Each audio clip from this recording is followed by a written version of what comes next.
Live from Kwabena Studio, number 9 Dr. Isaac Street, Northridge. This is Newsline. Well, it's 10:30 p.m. and the news has just begun. Good evening and welcome to Newsline on Metro TV. We're live on DSTV channel 277, also streaming live on Facebook at Metro News and on Twitter at Metro TV GH. My name is Moro Awudu. Coming up this evening, the family of 1-year-old in Sawaba in the Asokore-Mampong municipality of the Ashanti region distraught after rain floods killed their toddler. The body has been found at the banks of a river. And also in the news tonight, former Minister for Power, Kwabena Duffuor, calls the bluff of the Attorney General, Godfrey Dame, accusing him of desperately trying to engage in vile propaganda over his inability to defend his own decision to abrogate the Ghana Power Generation contract. Newsline is always brought to you by Delta Paper, producers of Flora disposable tissue. Newsline will be right back.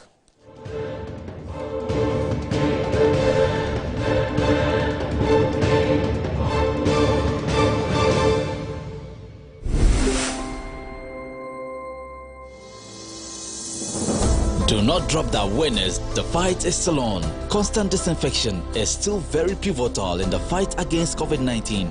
Call an expert today on 020-300-4055 or 050-126-5426 to ensure your space is disinfected.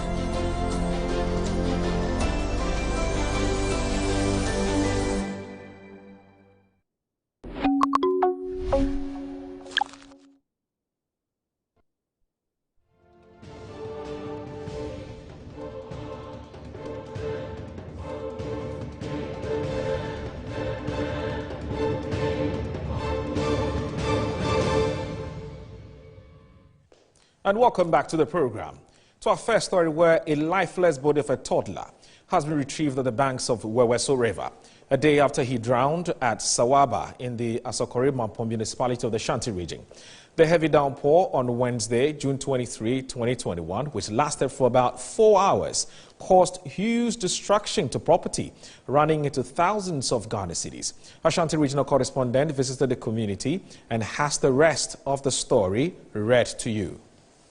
The 1-year-old boy killed by the flood waters was traveling home with a mother on a tricycle, popularly known as Pragya, when it got stuck in flood waters at Sawaba in Kumasi. In an attempt to continue the journey on foot, the child was swept away by the floods. Several attempts by residents to retrieve the child was unsuccessful. The lifeless body of the toddler was retrieved at 11:30 a.m. this morning. The mother of the child, Faidos Abdullahi, explained how the incident occurred.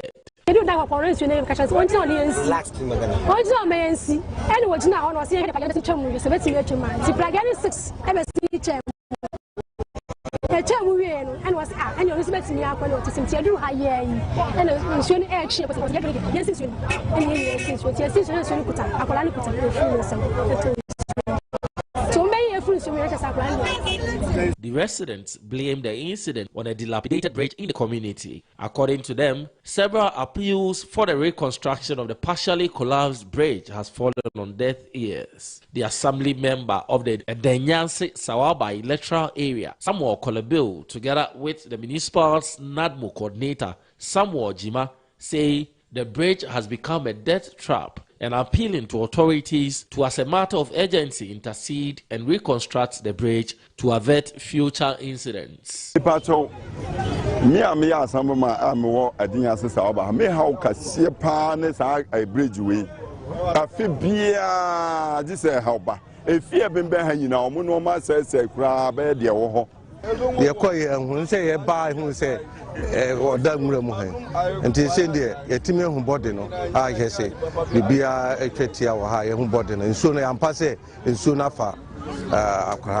Some residents also spoke to Metro News on the challenges they face whenever it rains in their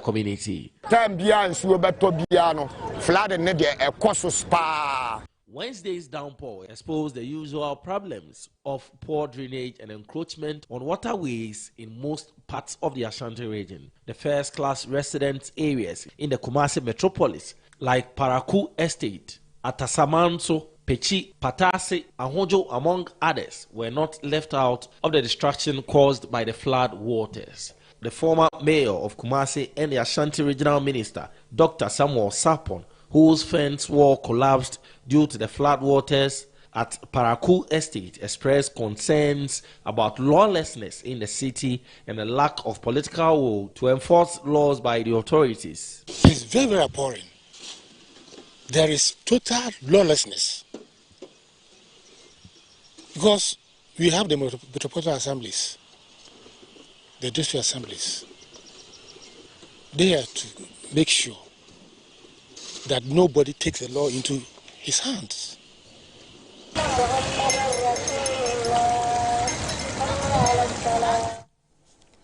Now, parts of Accra have been experiencing water shortage for about a week now. The residents say even when water flows, it is either dirty or flows with very low pressure or both. Metro News engaged residents around Kaneshi and Bubwashi. Watch this. Areas like Kaneshi and Bubiashi say they have not had water flowing through their taps for about a week now. We are facing water situation. To be precise, and shortage of water. So we are pleading on the government's behalf so that it should help us to get the water. And from the distance that we get the water, it becomes difficult for us to get the water.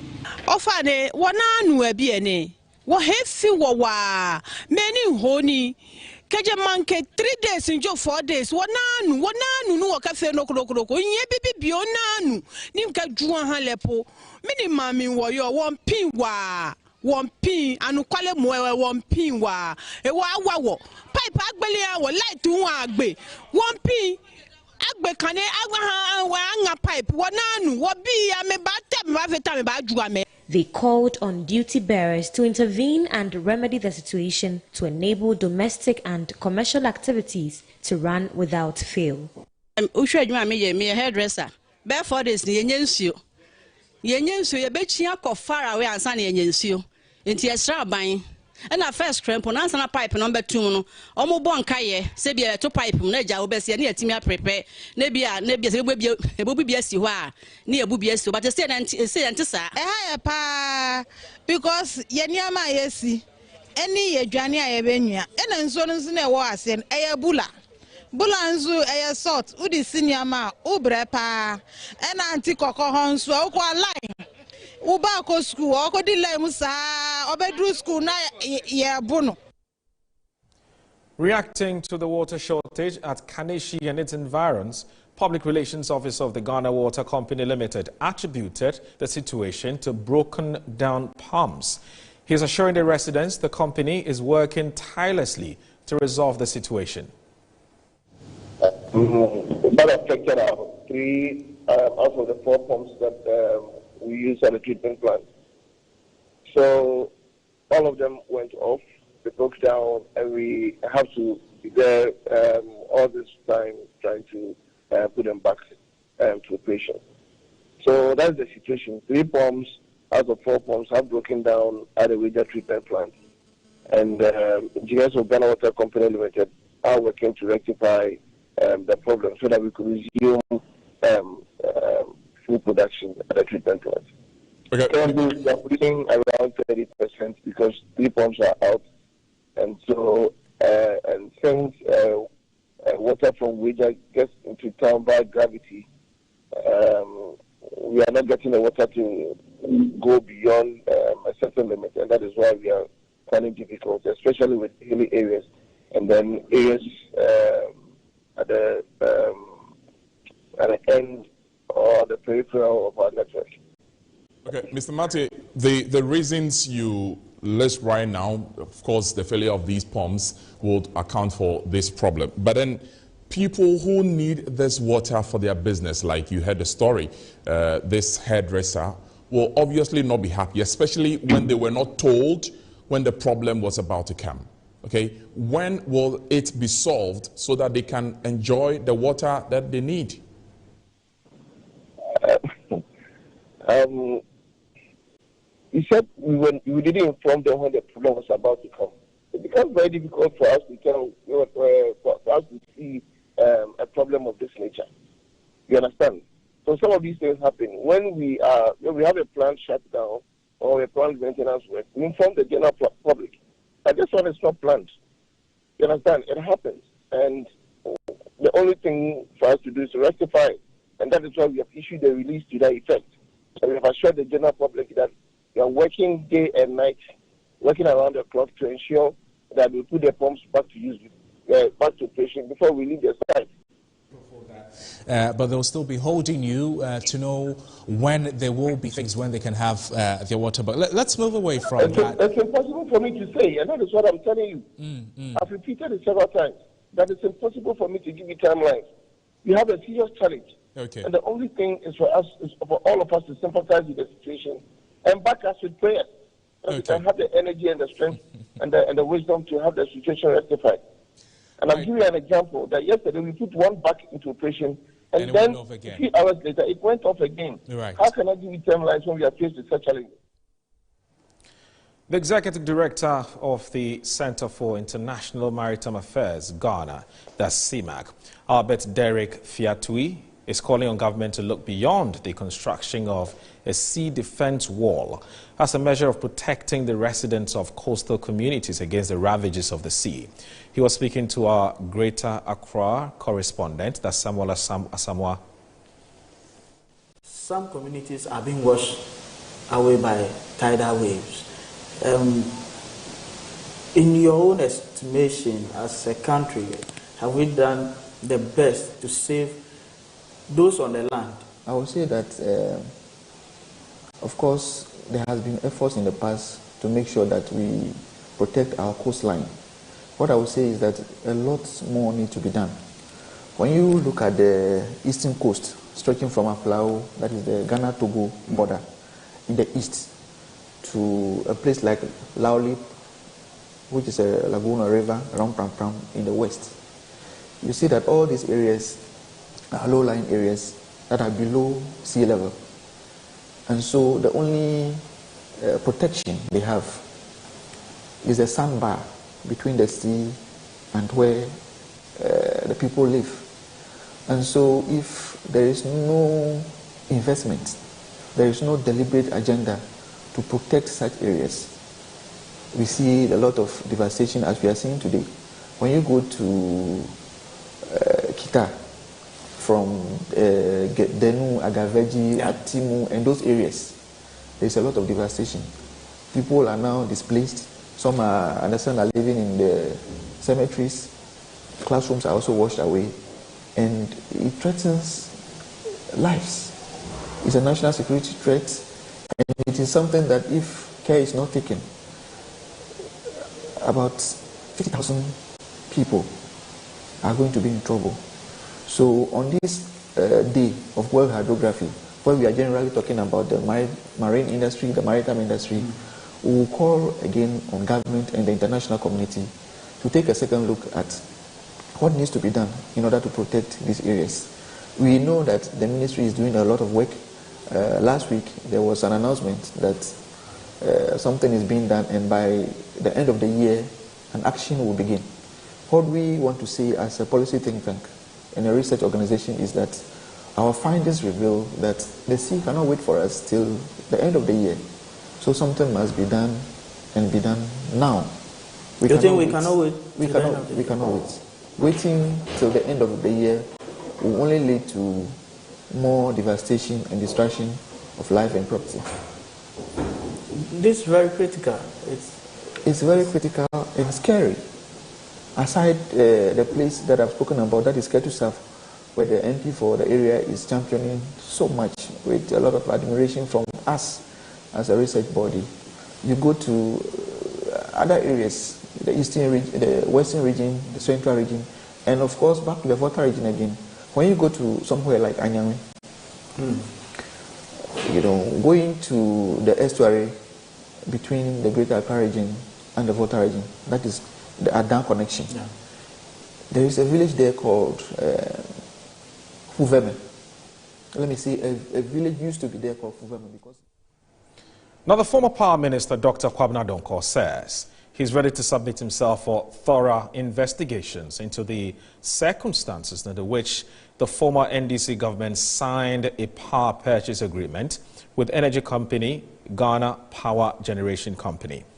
Now, whilst calling the bluff of the Attorney General, Godfrey Dame, who has hinted that individuals responsible for the judgment will be punished, Dr. Kwabena Duffuor says the current NPP government is desperately trying to engage in vile propaganda over its inability to defend its decision to abrogate the contract. According to Godfrey Dame, a report by a committee constituted in September 2016 revealed that the agreement was not properly made, resulting in excessive power supply.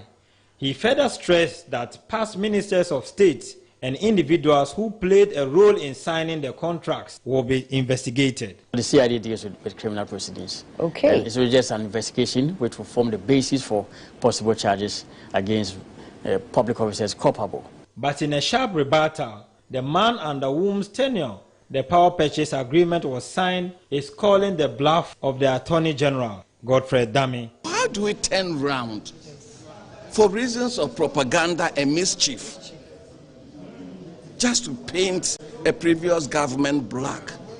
Why do we turn around? The facts do not support their narrative.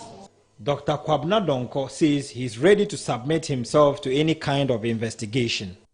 As a patriotic Ghanaian, I am ready any day, any time to respond to any call to help with any investigation.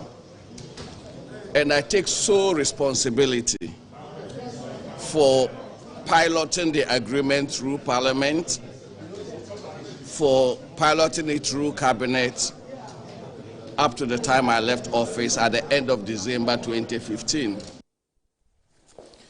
Meanwhile, the Executive Director for the Alliance for Social Equity and Public Accountability, Mensa Thompson, is calling for a public inquiry into the controversial abrogation of that power purchase agreement between the Ghanaian government and the GPGC. Now, you know this has resulted in a judgment debt. He accused the Attorney General of being negligent and that he lacks substance to pursue the case. What we are witnessing is a cocktail of negligence, lack of respect for contractual obligations, and an Attorney General who slept on the job that has resulted in this country now going to pay a whopping $170 million for absolutely no work done to GPGC. Now, the Attorney General is going around making a number of claims which we believe are quite unfounded. And I think that it is on this basis that we are calling for a public inquiry into this judgment debt saga so that we can get to the bottom of the matter. Because the public must be made aware of how many emergency power purchase agreement was entered into by the government, by the previous government. How many of these power purchase agreements has been terminated by the current government between 2017 till date? We must know, because we are aware that there are a number of power purchase agreements signed. How many of them have been terminated? Now, on what was the basis for the termination? Because all we know about is this GPGC one, which has currently been terminated, that has resulted in a judgment debt. But if you look at all the power purchase agreement that was signed by the previous administration, this GPGC contract was the most generous of all the transactions, especially where most of the agreements, like Ameri, required the government to provide an LC, which is a letter of credit, as a form of guarantee for the transaction. This particular agreement did not require any form of LC. The minority in Parliament is calling for a bipartisan probe into the alleged purchase of the Sputnik V vaccines, and punitive actions should be taken against individuals found culpable in the deal. At a press conference in Parliament, the minority leader, Haruna Idrisu, stressed that government has sidestepped legitimate channels and resorted to the use of dubious individuals for the transaction, and hence will be complicit in any unforeseen ramifications. The government of Ghana has signed 2 contracts for the supply of Sputnik V vaccines at $19 and $18.5 through middlemen. A move government explains is as a result of difficulties in securing vaccines through government-to-government arrangements, which could have driven down the price. But addressing the media, Minority Leader Haruna Idrisu argued that the contracts are a breach of Article 181, Clause 5 of the Constitution, which requires such international transactions to secure parliamentary approval. He argued that the government sidestepped legitimate channels and rather resorted to dealing with unknown middlemen with questionable credibility. The government's attitude now points to one of opportunism in exploiting the pandemic to aggregate wealth to family and friends. Naked and blatant opportunism. And how can you buy a COVID vaccine for $26 or $19 when everybody in the world is getting it at $10 or even for less? And we are aware that the G7 and many other developed countries are making pledges to support Africa. The minority is therefore calling for a bipartisan probe into the purchase of the vaccines and punitive actions taken against individuals found culpable in any shady deal. We are of the view that the Sputnik contract signed between the Ministry of Health for and on behalf of the government of Ghana and the third party is not in the interest of Ghana. It is not probably the best to justify the safety and health of Ghanaians, and therefore we are calling for a halt and a probe. We have accordingly filed a parliamentary motion to demand a bipartisan investigation and inquiry into the matter, and the report will advise us accordingly what course of action we should take. Haruna Idrisu also sought answers on how Frontiers Health Services were engaged by government to conduct COVID-19 tests at the Kotoka International Airport. Noguchi could have performed this role at least cost to the state of Ghana is a loot and share for family and friends at the airport as far as this transaction is concerned. Now, waste management giant Zoomlion Ghana Limited has commenced its monthly disinfection of Ghana's airports as part of measures to reduce the spread of the coronavirus in the country. Now, speaking to the media, Senior Vector Control Officer with the Vector Control Unit of Zoomlion Ghana Limited, Enoch Menta, noted that COVID-19 virus does still exist and must be fought with the protocols, disinfection exercises and the vaccinations. He made this known when the disinfection team commenced its work at the Kotoka International Airport in Accra. 2 to 3 hour disinfection exercise at the Kotoka International Airport began on Wednesday, June 23 around 10:30 p.m. and ended around 1 o'clock a.m. on Thursday, June 24. All facets of the airport, including 8 open spaces, would be thoroughly disinfected by Friday, June 25. Enoch Minta is a Senior Vector Control Officer with the Vector Control Unit of Zoomlion Ghana Limited. We are here this evening to carry out a monthly disinfection exercise that we carry out at all the airports across the country. The purpose is to help curb the coronavirus menace in the country. We know that the airports are the hotspots, so we do it on a monthly basis to help curb the spread. He added the exercise is to rid the airport of all COVID-19 tendencies. Whilst we do the disinfection, we need to continue the protocols. Other than that, we will not be able to curb. For instance, if we even go for the injection, the jabs, we still have to practice the various protocols. If the disinfection we've not been doing it, maybe the numbers would have been very high than what we are seeing. So it's effective due to the WHO approved chemicals and disinfectants we are using, and it's recommended. So we know that it's giving results. As at June 19, 2021, a total of 317,881 tests have been conducted at the Kotoka International Airport since its reopening. 1,834 have tested positive and 1,762 persons have recovered. The Deputy Chief Executive of Ghana Enterprise, that's Anna Amo Himson, has disclosed that government has secured funding from the World Bank under the Ghana Economic Transformation Project for Ghanaian-owned businesses. She revealed this at the International Labour Organization and Ghana Enterprises Agency roundtable discussion on how to boost the productivity of small businesses. The International Labour Organization Sustaining Competitive and Responsible Enterprises and the Ghana Enterprises Agency has engaged stakeholders on areas of cooperation to develop synergies towards a roadmap in improving small-scale businesses. The Deputy Chief Executive of Ghana Enterprises Agency, Anna Amo Himson, said the agency noted government has secured funds from the World Bank to support Ghanaian-owned businesses impacted by COVID-19.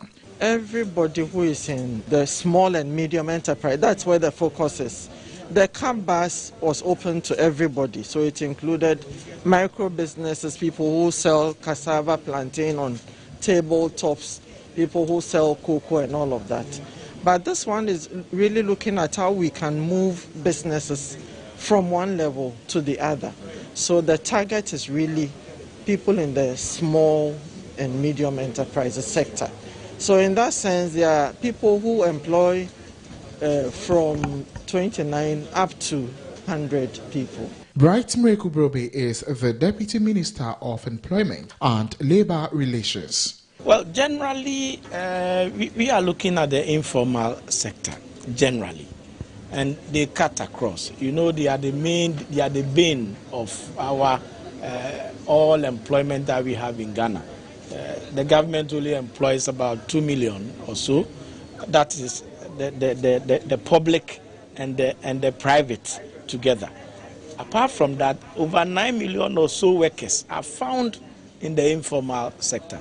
So this is a good opportunity for us to harness and tap whatever they are bringing to us and to embrace the capacities to be able to be more productive. Norwegian ambassador to Ghana, Gunnar Andreas Holm, was hopeful for deepening collaborations between the Norwegian government and the Ghana Enterprises Agency. One of the key components in our program in Ghana is private sector development. So that's what we are working together with all relevant actors. We are promoting and facilitating Norwegian investments in Ghana. We are contributing to establishing partnerships and joint ventures so that trade and economic relations between our two countries can continue. The government says it remains committed in its fight against illegal mining in the country. Now, the Lands and Natural Resources Minister, Samuel Abujinapo, who gave the assurance that the operation launched to get rid of illegal miners from Ghana's water bodies will continue. He says Ghana's polluted waters must be restored to its natural state. Operation Halt is not an event, it's a process. The work to regulate the small-scale mining industry in our country is not an event, it's a process. It's a process we are going through in a systematic, sustainable, and concerted effort to be able to come to grips with the industry of small-scale mining. So, first of all, the Operation Halt is one bit of it. It's a whole arrangement which we have. The enforcement regime is very important. The regulatory reforms which is being conducted as we speak by the Minerals Commission is key, because if you are enforcing the laws, you must also make sure that the laws are such that people can obey them and people can do so reasonably. So all of those are being done. The permitting regime, for instance, the licensing regime, the training of mines, the importation and establishment of equipment which will ensure that the extraction of gold from the gold ore is done sustainably, is done with. All right, so this is where we bring to an end tonight's edition of Newsline. It was brought to you by Delta Paper, producers of Flora Disposable Tissue. My name is Moro Adu. I hope you enjoyed it. Have a good night. The news never sleeps.